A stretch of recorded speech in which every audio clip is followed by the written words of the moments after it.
something like this. This is what's called a spider code. This is used also on maps or whatever to indicate locations. Each little dot and a certain distance in between each one of these areas.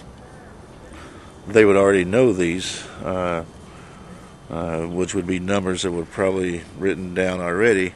And once they found this and put that over a map, then they would be able to indicate which way to go, how far to go, and which way each travel by using the preordained or noted numbers. So here's a Confederate code. This is from the Confederacy. This was an actual code that was used during the Confederacy Civil War in the 1860s. And here's the KGC code, which I'll just show you just that much of it. That's the Knights of the Golden Circle code. You can, if you know these symbols, you can find these on markings just about everywhere that has some kind of an idea that there might be some kind of treasure. Here's a tic-tac-toe code. Quickly. Now you guys are going to have to freeze frame this to get anything out of it. I'm not going to give you everything. Here's something pretty cool. Here's a letter from Jesse James and Cole Younger, and they all signed it with their gang. It states that they hid some money. It tells about where they hid it at. Their name, and they all signed it. You can see Jesse James' name right here, Cole Younger's name right there. They all signed it. This tells the exact location of where a hidden treasure is from the James Younger gang. So use your research as much as possible. Find as much as you can. Here's a photo that was sent to me from a this is Mountainsburg, Arkansas, I think it is. On top of a mountain, there's an all-seeing eye, which means that you're being watched. And there is an upside-down man, which means that he's a dead man. So this is either a grave, or this was somebody who was being watched and was killed. So there's probably a treasure nearby this. This is on top of a mountain. There's other symbols there too at this place. This is the cave.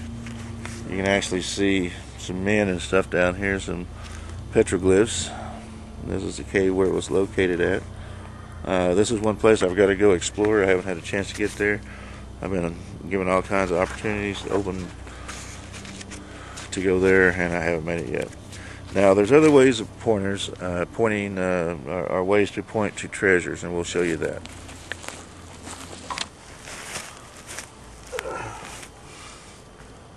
All right. This is a wagon tongue. I found this in Oklahoma.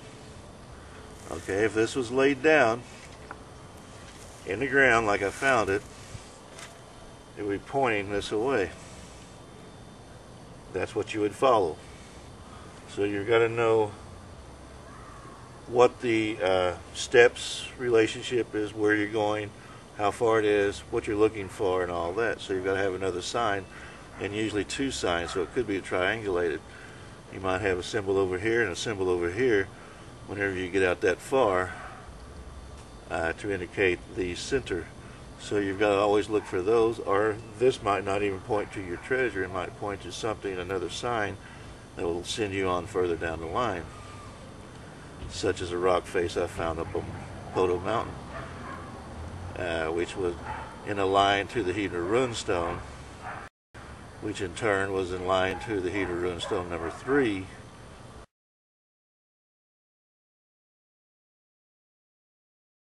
which in turn was pointing to something else later on.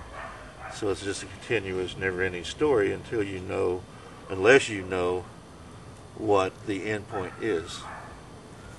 Now you can find weapons like this on guns that would be pointing at whatever you're looking for. So you've got several different ways and several different techniques that are used to point to treasures. Another thing that can be found and seen or an indicator of where to go, a pointer or a directional finder, beacon pointer, would be the snake. That's an old Spanish Mexican pointer, a way that they pointed to different locations. They would draw either in wood or stone, sand, or whatever, a symbol of a snake. Now, if it was curled up like this means that there's a treasure underneath it. So, the tail would point to the direction of where the treasure was. If you were going somewhere, like on a tree or whatever, you would see a snake like this. That means follow this direction. You would, follow the head or the tail. Usually it's a head, but sometimes it'd be tricky. If the head points down, then you would go 10 times that amount. Go in a direction ahead 10 times the distance. So that's what you would do. You would go in ahead of the direction of the head if it's pointing straight down, but it would be 10 times. You would add 10 times to the distance that you were supposed to go. So if you have a snake that's pointing like this and there's a 6'5" beside of it, then it would actually be 650 that you would go, 650 paces or feet or whatever it may be. Tricky treasure people. Now, no treasure hunter will ever tell you the truth on anything. So you've always got to be able to adapt and overcome. Now, there are other ways, like forked tree, such as what I was showing you with the wagon tongue. Now, also you can use weaponry, arrows, guns, a rifle pointed in a certain direction. You would follow that also. Stones, you can do stones, make an arrowhead, point that way. Trees, you can cut a tree down and point it, which we'll do with that right now.